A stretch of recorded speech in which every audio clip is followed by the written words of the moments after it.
Good morning, friends. So today we will talk on cross join. So before I start up with cross join, let us go ahead and create three tables. One is products, second is stores, and third is sales. So I've just written up the definition of all these, and you can find all the queries in the description. I have given up a link which has all the queries whichever we have discussed so far in the entire series. So I will just go ahead and create all these three tables, and then we will discuss on cross join.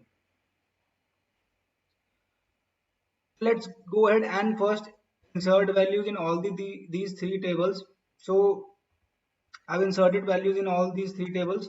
Now I will say select star from stores and let us run this. So after running this, we can see that in total we have two stores. One is the north store and second is the south store. And then they select star from products. So there is a company ABCD which has two stores, one in in north and one in south.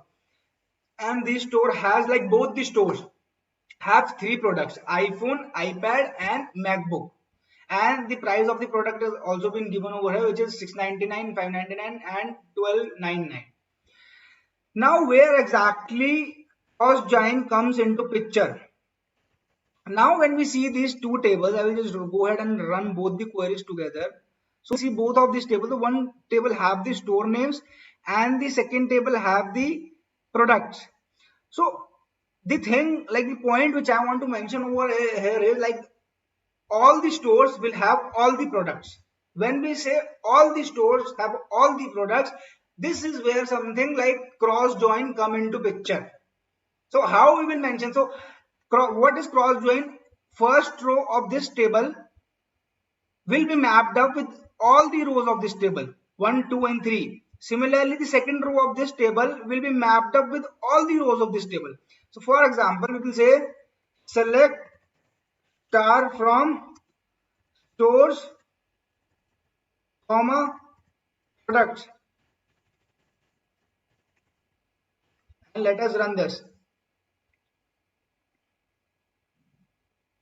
So you see, first table, north and south goes up with iPhone, then iPad, and then at the last MacBook. All the products and all the tables. So cross join can be done using two ways. One is using comma, and second is using cross join.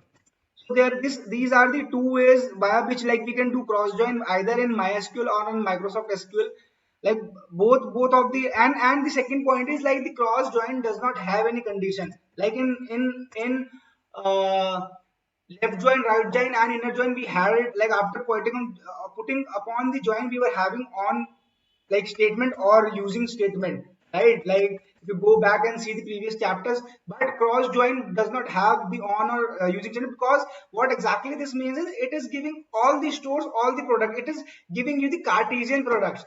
So the number of records in any cross join is n into m. So if store has n number of records, so in this case, we have two records, and if this particular place has m number of records, then the cross join will have n into m records, which will be 6.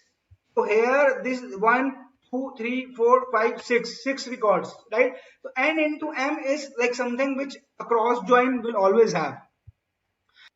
Now let us go ahead and see the third table, that is the sales table. So this table contains the sales of both the stores. So you can see that store ID 1 and product ID 1 has the sale of 20 quantity and date was this. Similarly, store number 1, product 2, store 1 is north and product 2 is iPad. Okay, so in this similar way, we can see various sales information in sales table. Now if we want to find the sales of these stores bifurcated by the products, how will we do that? So let's see. So let's So I am just making up your expectation, saying that I am writing up a query which is wrong. So I am intentionally writing up this query wrong.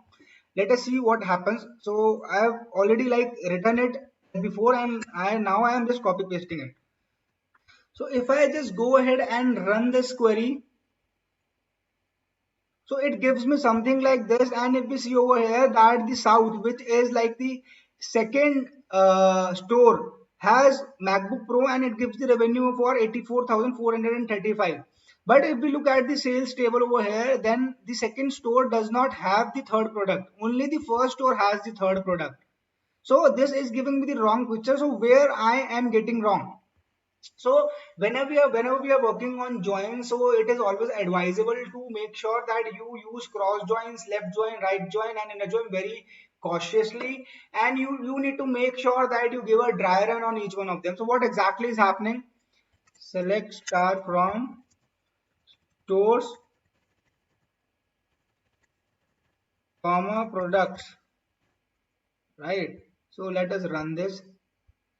So if you see over here, now we are making a join on sales with this table, right? With this particular table. So now what will happen? It will go to the sales table and see on ID, store ID. Store ID is this. So it will check one. It will check one store ID. It will check one store ID. This is the store ID. So it will check these two things. These three rows will be mapped up with the first row. Similarly, this row will be mapped up with these two rows. Similarly, this row will be mapped up with these three rows again. So this row will be mapped up with these two rows again. And this row again will be mapped up with these three rows. And the last row, which is for South second number store ID. So this will again be mapped. So again, like the simple point is like we are not mapping things correctly. So we need to reduce the mapping. So now I will say again, stores dot product dot id, product dot id should also match sales dot product underscore id, right? Now let us run this table, run this command.